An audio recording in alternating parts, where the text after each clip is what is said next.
So welcome back to another video from Truth Prevails. In today's video, we're going to be speaking about one of the stories in the Bible which centers around betrayal, which centers around how God can elevate us, use our gifts and purposes, and in the end, we end up becoming what it is that God wanted us to be, and our purpose and where we needed to be. So today's topic is going to be on the story of Joseph. Now, some of you may or may not be familiar with the story of Joseph. You may have seen it in musicals, so like Joseph's Technicolor Dreamcoat, or I don't know whether or not in schools they still teach some of the biblical stories, but some of these events that happened can really help those now. And I think that's why the Bible is so important, because situations that happened thousands of years ago are still relevant today, and they can actually help you to continue to grow as a person in your purpose, in God, and in righteousness. So that's why I wanted to today go through Joseph's story. One of the reasons is because some of the times when you look at these stories as well, you can reflect them to your own storm and what you're going through to help you get through it. So Joseph's story, what's it about? Well, Joseph's story is about him being it's a story of obviously betrayal. It's a story of resentment, how people can discard, how people can plot behind your back for your demise and for your downfall. And this happens today. Me, myself, I've been through it, and I'm very sure that many of us have all gone through that, where we see something, we see a vision, we see something we want to do, and others that, whether you trust them or they're in your close circle, they don't want to see that happen because they're fearful of that happening. So let's just go through the story of Joseph a little bit. So Joseph was the son of Jacob. Now, Jacob, he had his own story with God, where he's a man that wrestled with God, but he was the one who his name then got changed to Israel. And Joseph was one of Jacob's sons. Now, Joseph was the favoured son, basically. Jacob had, he had 11 sons, I believe. I'll have to look that up just to make sure. But he had 11 sons. And basically what ended up happening was that Jacob favoured Joseph to the point where the other brothers, they were jealous. So you would have had resentment building up, you would have had bitterness building up, you would have had all these things building up against Joseph. Now Joseph, he was the youngest, and obviously for him, God spoke to him through his dreams, the same way that he spoke to Jacob through his dreams, and Jacob being his dad. And he shared those dreams with his family, who he trusted. Those were people within his life that he trusted. He's meant to trust them. They're his brothers. They're his family. He's meant to trust them. So he shares those things. But by sharing those things, it not only pointed out to them that he was different, but it almost threatened their way of being and their livelihood, that they didn't want his dreams to come true because it may affect them. So Jacob, because he saw and he felt, because he'd been in the presence of God in his own story, and he saw that in Joseph, and through seeing that and through feeling that, he gifted Joseph a coat, or as is described in the Bible, as a robe, which was woven of loads and different colours and fabrics. And some of the colours within the robe was purples, golds, and a few other basic colours, where he which it showed the favoritism that Jacob had towards Joseph over his brothers. He would also say that whenever his brothers, the brothers would go out, or Jacob's sons would go out to do their jobs, he would send Joseph to go and check, and just to make sure that they were okay, just to make sure they were doing things the right way. Now, Joseph could be a little bit of a tattletale, but he was the youngest, so you know, if you've got younger siblings, you'll kind of understand that. You'll kind of understand that the youngest, a lot of time, can be a bit of a tattletale, which the brothers obviously didn't appreciate. So from this, you've got Joseph going out and being tasked in a leadership role over his brothers. Now, Joseph's dreams were, he had two dreams. Now, one of them was about a bowl of wheat, which is bowing down to some wheat, which is basically a symbolization of he's the wheat, whereas other people are basically bowing to him. And then there was another dream again, where again it shows that he is the figure that people are bowing down to, as he is in a place of he's in a place of authority, basically, where people bowing down to him. Now, as the youngest, the brothers, they didn't want to see this, because within their own things that they were doing, which whether right or wrong, whatever it was that was going on, they didn't want this to happen, because who wants to bow down to a younger brother? No one wants to do that. There's a pecking order. You don't bow down to your youngest. They bow down to you in that way. So they didn't want this. They had no inkling that they wanted that ever happening. So what happened then? Now, to follow these dreams, and I should have actually said this at the beginning, however, Genesis 37 to 50 is the story of Joseph, and Joseph's dreams are said in 37. So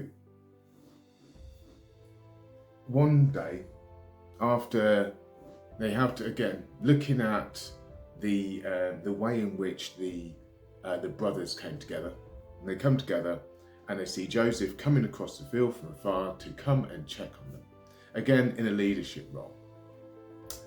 But he wasn't so much in a leadership role, because again, when you're young and you're in a family like that, you're not looking as such to be in a leadership role. A lot of times you just be who you are, and he probably went out there to see his brothers, and he got told by his dad to go and check on them.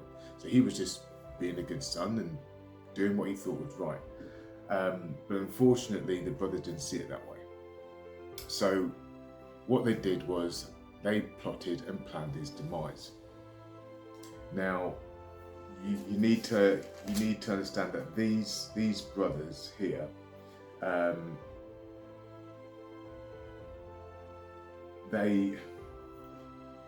these brothers really and truly, what they wanted to do was just get rid of him, because they thought if they get rid of Joseph, then they don't have to bow down. This whole dream they had they can get rid of it.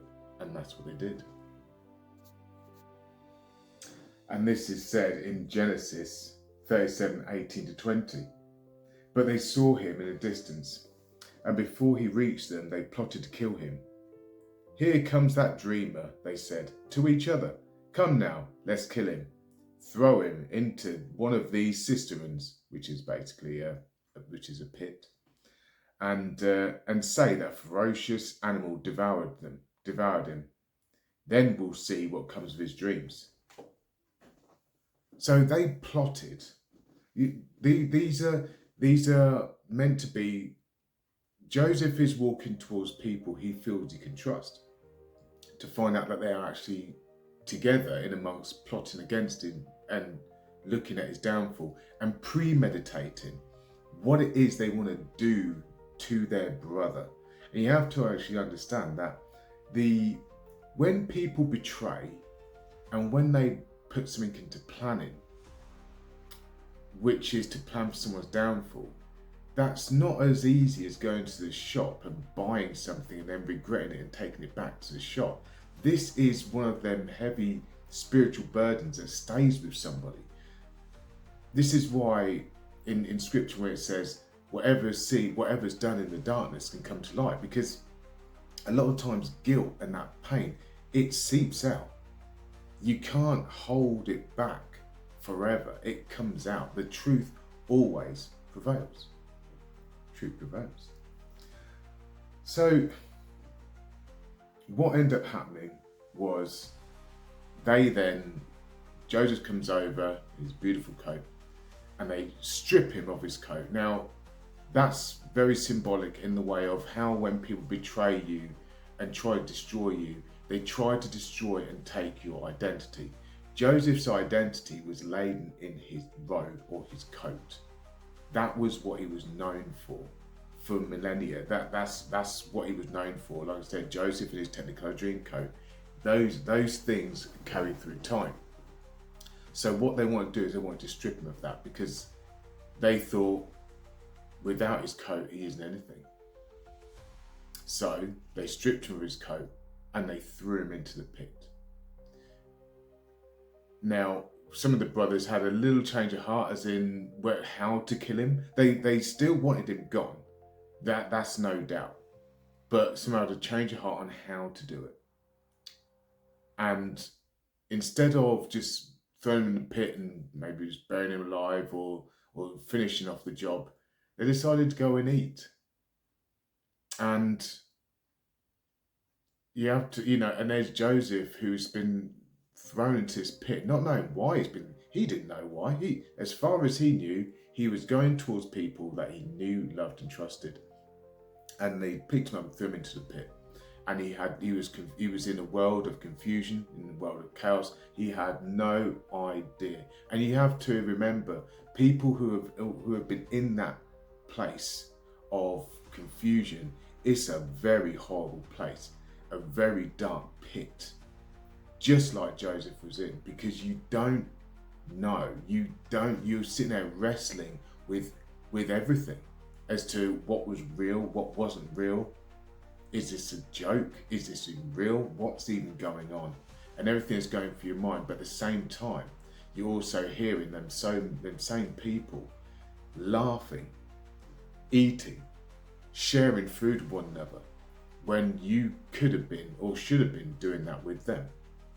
It's a very hard place to wrestle with. So you're wrestling with a lot. Joseph was wrestling with a lot right there and then.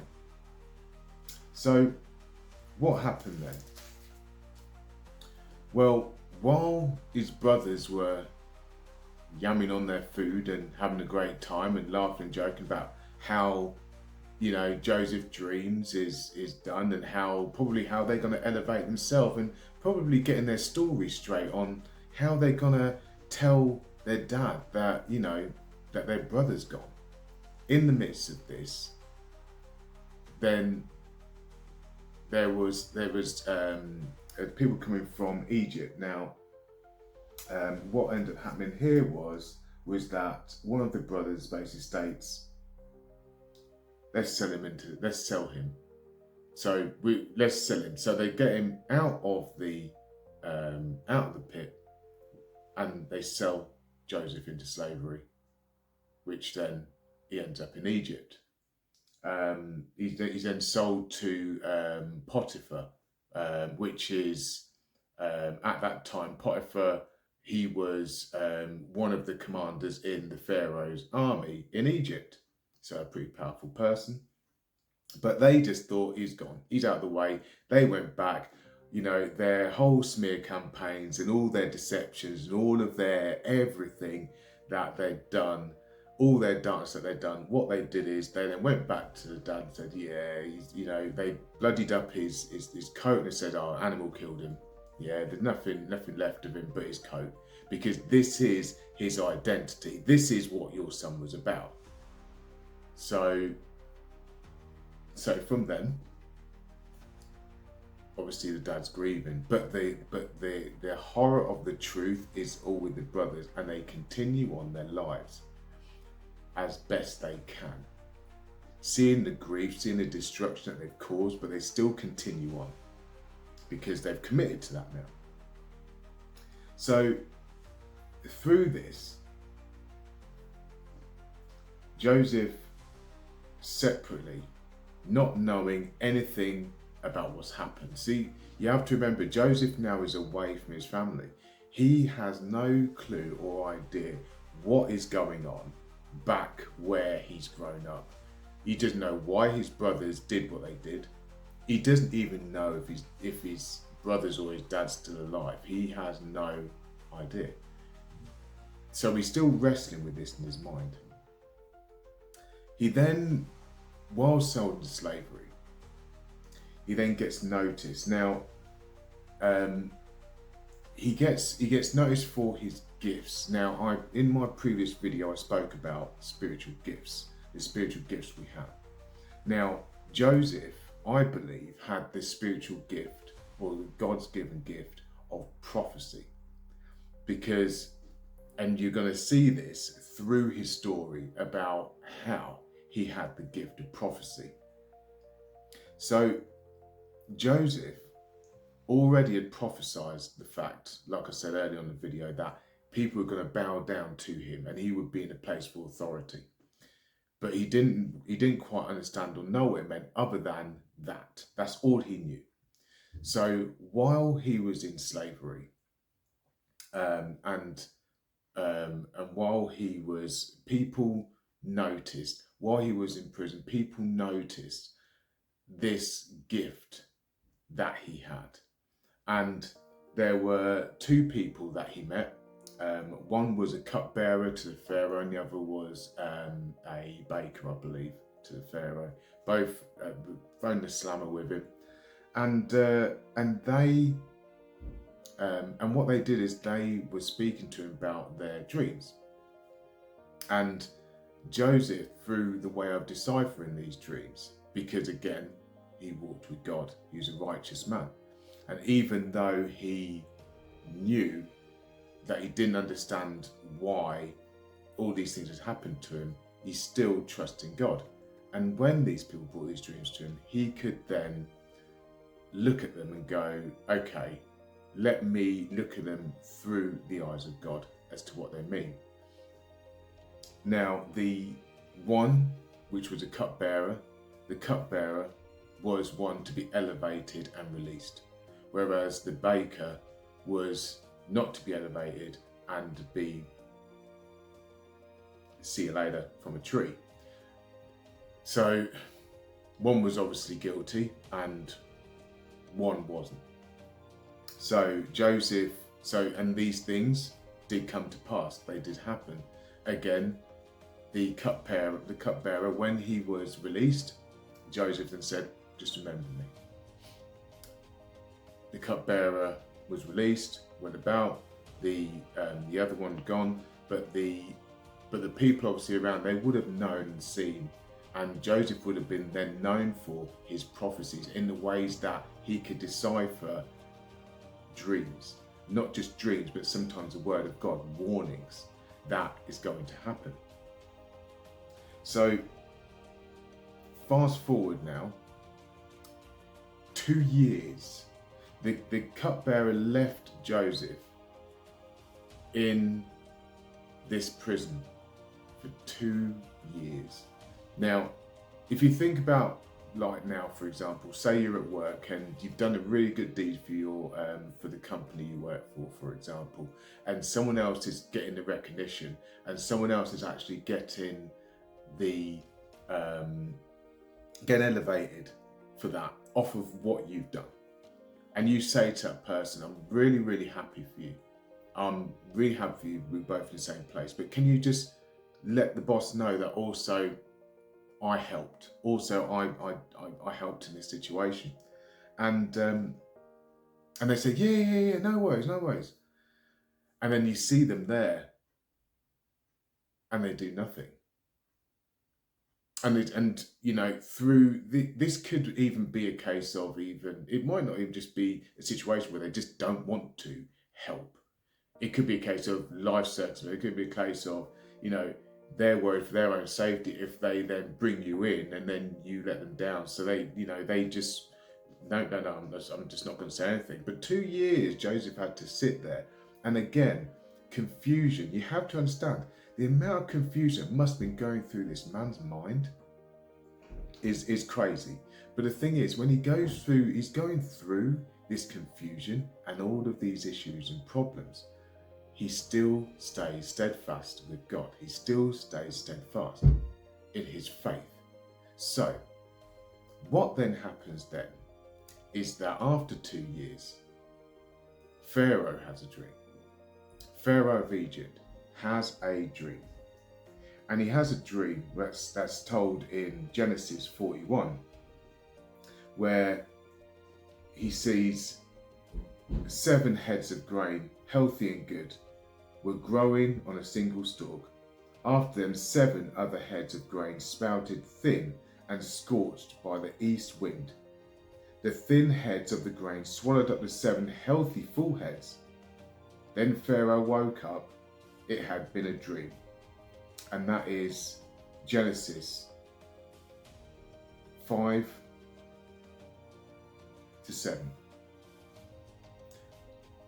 So what did Pharaoh do when he had this dream?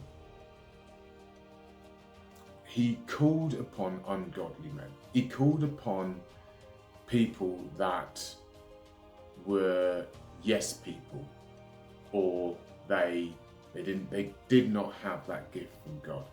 And he called upon them to give him the answers, because again, sometimes we are given warnings, we are given signs, we are given information that we do not understand, and we need that clarity. So what ended up happening was that he went to ungodly people and said, "Decipher this for me. What does this mean?" And they called them magicians. That's what they're called in the Bible, magicians and wise men of Egypt. And that's in Genesis 8. So what then happened then? Well, they couldn't tell him. Nothing, everything they told him, it didn't add up. Why? I'll tell you the reason why it didn't add up. It didn't add up because at the end of the day, when God speaks to you, it's only the word of God that can actually, and the truth that actually satisfies. When you're given something, you're told something, if it isn't the truth as to what it is, it won't satisfy you. You speak to somebody about, you tell them a dream, you say, what does this mean? They say, well, I just think it means this and that. And you go, yeah, but it's not. And you know it's not, because you've got the conviction inside you that word is from God, and what is being told by somebody else, that's not the truth. That's why a lot of time, again, when we have these sorts of things, it's always good to consult the word of God, or speak to somebody who knows the word of God, who can help you decipher these things. So the cupbearer, who previously had known Joseph, then let Pharaoh know, there was this man that I used to jam with back in prison, and he's pretty good at deciphering dreams from God. So Pharaoh then went and got the cupbearer to bring Joseph to him. Now, again, in these 2 years, while all this was happening, Joseph was still in prison, and what was happening was that he was, while he was in prison, he was then having to deal with operating and organising the prisoners. Now, one thing I haven't mentioned as to the reason why he was in prison was false accusations. The reason why he got put into prison was because his gift, his God-given gift, kept shining through. And when people see that, it can either attract or repel. Potiphar, who he was sold to, Potiphar's wife, wanted to have relations, let's say, with Joseph. Joseph knew that it was wrong. So he fled from Potiphar's wife. But Potiphar's wife, because she felt jaded, and through her bitterness and resentment towards Joseph because she didn't get what she wanted, because Joseph left one of his garments there, what ended up happening was she presented that as evidence that he tried to do unscrupulous and nasty things. Which, because obviously she was Potiphar's wife and a high-ranking official in the Pharaoh's army, boom, you're in prison. False accusations. In this world, in this life, we have to deal with false accusations. Probably more so now than back then, because now you can get falsely accused for so many different things. It's crazy. And it's not even a case anymore where it's innocent before proven guilty. It's somebody can speak them words. If somebody speaks those words, all they need is one person to believe them. And all of a sudden you're something completely different than what you actually are. A lot of people do this within smear campaigns, and they're trying to paint you out to be a different kind of person. This, so again, this goes way back, way back. And you have to think through false accusation, through having been persecuted and thrown and discarded by his brothers. Not having the confusion, having all of this here, and he still had to deal with this, and he kept his faith in God. He kept his steadfast in God, that God was going to find a way, and God was going to still elevate and make his dream happen. So, going back to Pharaoh. Pharaoh then sent for Joseph. Joseph was brought to Pharaoh. Joseph interpreted Pharaoh's dream. And Pharaoh's dream was that Egypt was going to have 7 years of an abundance of great wealth and like grain, food, and prosperity. But then those 7, where it says here that it was going to be the 7 other heads of grain that scorched, that got thin, and they consumed the other 7. That was the famine. And then what was going to happen is the scorchness was going to be basically the famine. You're going to have people that are going to be basically dying from this, okay? Because they're not going to survive this. And this is going to affect nations, because we need, as well as spiritual food from the Bible, we also need physical food for our bodies.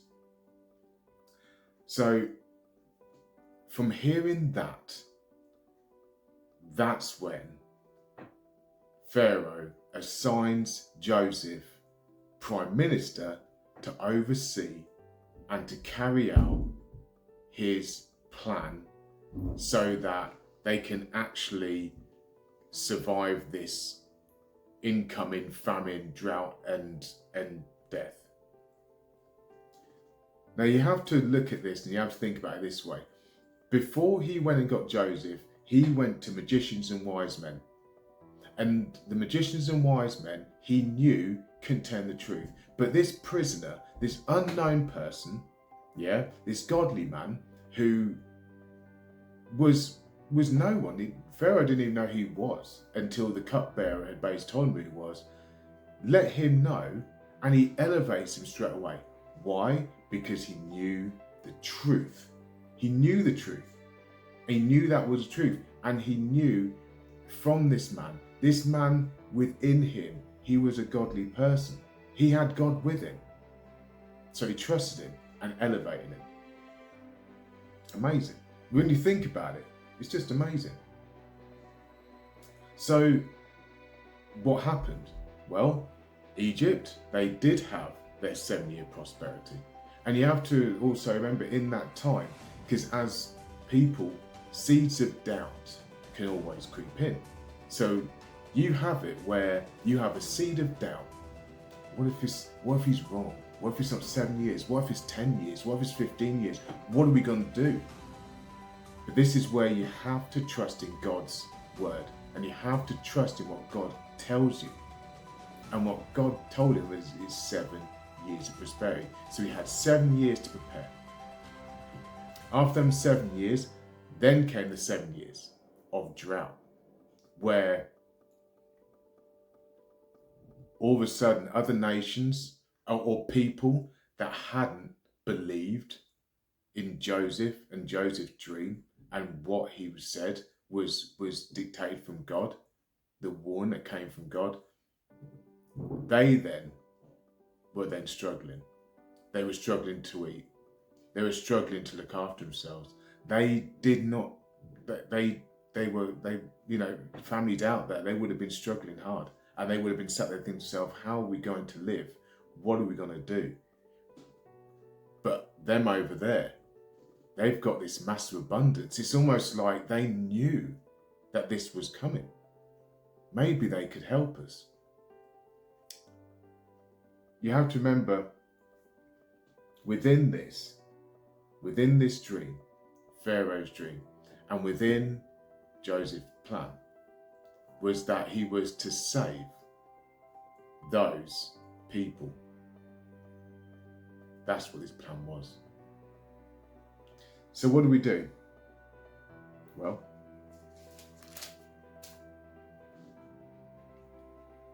within these nations and within these people, there were a set of people that were also struggling. A set of people that looked to Egypt for help and that traveled to Egypt for help. And those people were Joseph's brothers. The same brothers that discarded Joseph, threw him into a pit, sold him into slavery, and laughed and joked and went along their merry little ways. And what happened? What happened was they came to Egypt and they was told, you need to go and speak to the Prime Minister of Egypt and you need to plead your case to get help. And when they did, Joseph recognized them. So Joseph saw them. But the brothers didn't recognize him, because at the end of the day, all they saw was this man of authority. They saw this man of power, that could help them, someone who could help them. And they never ever looked at that Joseph in that way. So they bow. Now you have to, again, you go all the way back to the beginning. Joseph's dream, when he sat there with his family, explaining his dream. And what did they do? They scoffed and laughed and wanted to destroy it. However, in that moment, they are there, and they are there. And what they're doing is they are sitting there thinking to themselves, we now need to bow down because we need help. Now this is said in Joseph 42:8. Although Joseph recognized his brothers, they did not recognize him. Then he remembered his dreams about them and said to them, "You are spies. You have come to see where our land is unprotected." Joseph knew who they were. And I would imagine at that time, everything he'd gone through, all the confusion he'd gone through, all the trials and storms and tribulations that he'd gone through, and he's faced with the people that initiated that persecution he felt at that time. Don't get me wrong, he would have also seen the good that God had put in him, but he would have seen the people that actually were the catalyst in that.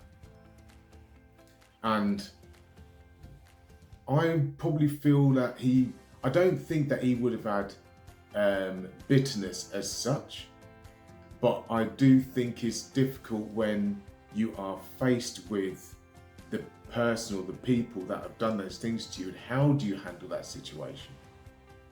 So this is how Joseph handled that situation. He tested them. That's what he did. He tested them. So he tested them, first of all, by calling them spies, which they replied that they were not. He then said for them, because even though Joseph was younger, he also had another brother, Benjamin. So what happened then? He asked for them, because Benjamin wasn't with the brothers that came to Egypt, and he said that for them to go back and fetch the younger brother. So did they want to do that? No, but they didn't. And he sent them back with a little bit of wheat, but one of the brothers had to stay behind because Joseph wanted the other younger brother bought.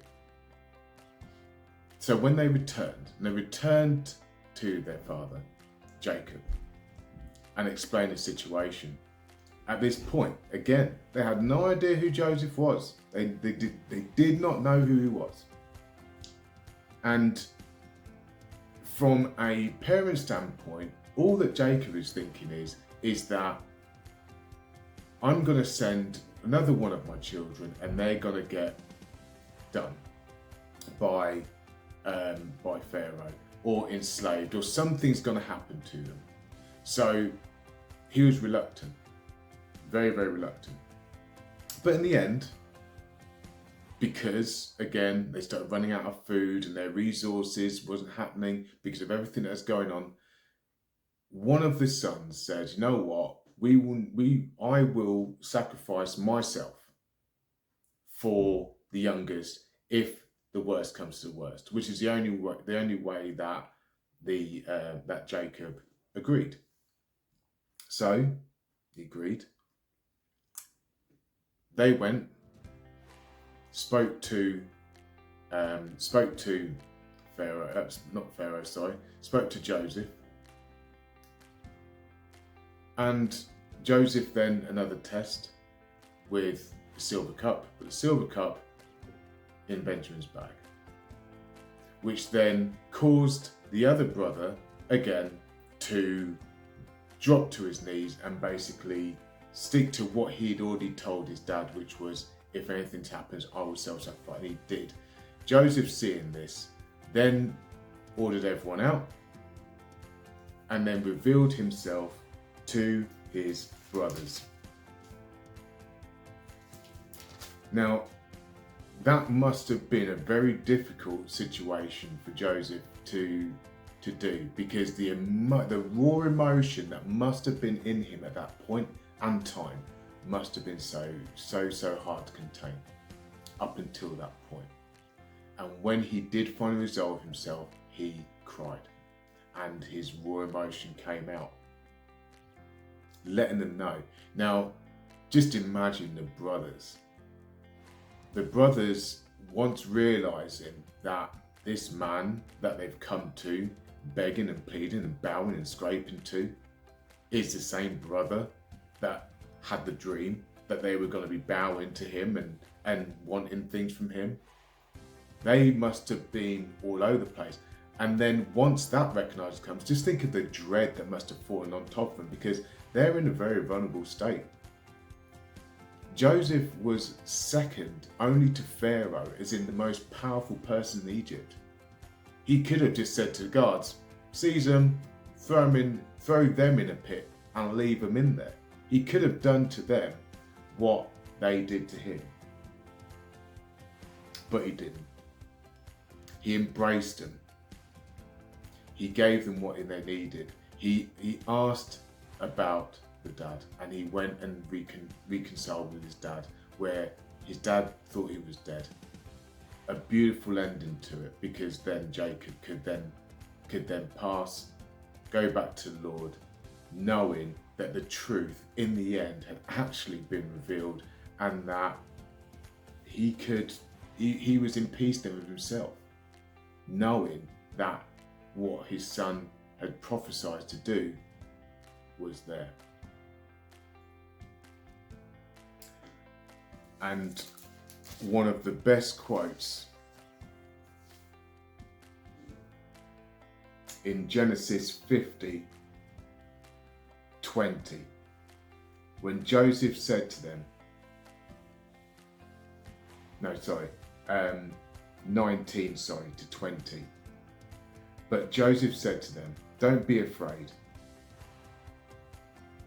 Am I in the place of God? You intended to harm me, but God intended it for good, to accomplish what is now being done, the saving of many lives. His prophecy was to save lives, and that was given to him at a very young age.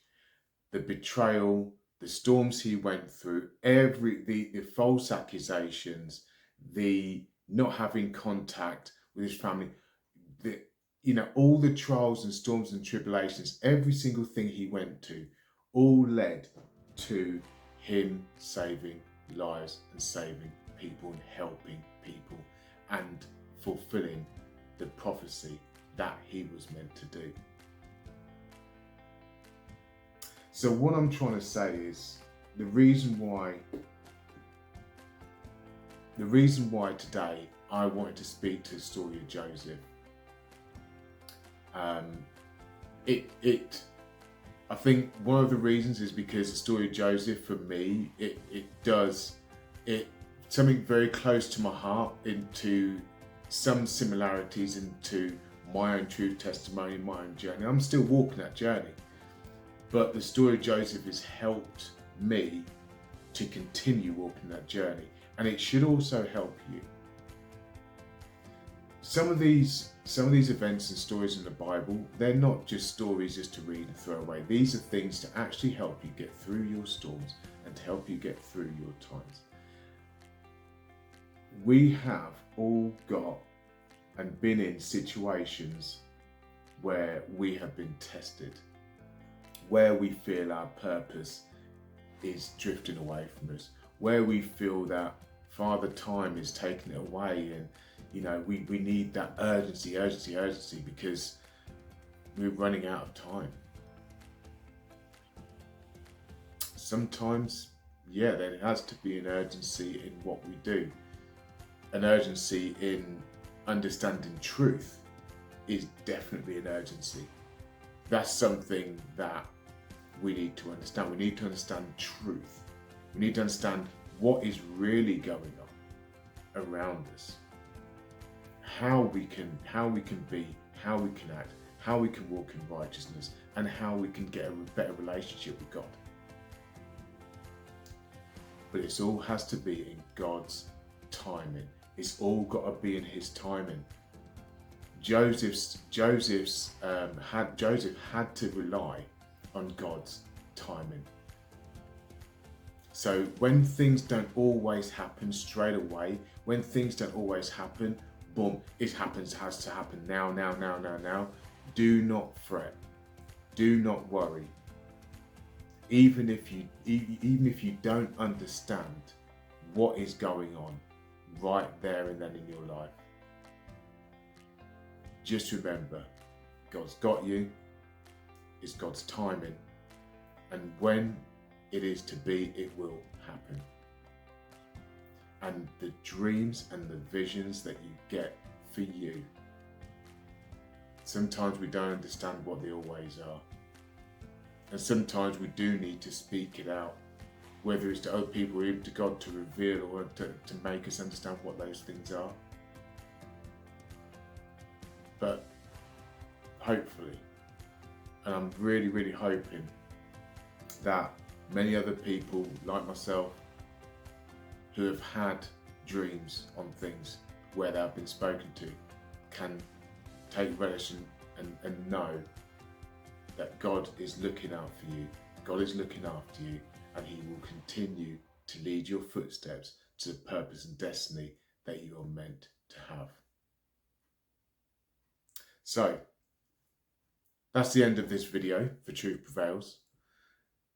A little bit of a different one today, and I'd like to do some more of these Bible stories, because these ones are, like I said, I do feel that they really, really can help those, especially living in the world we live in, which can be very, very tough.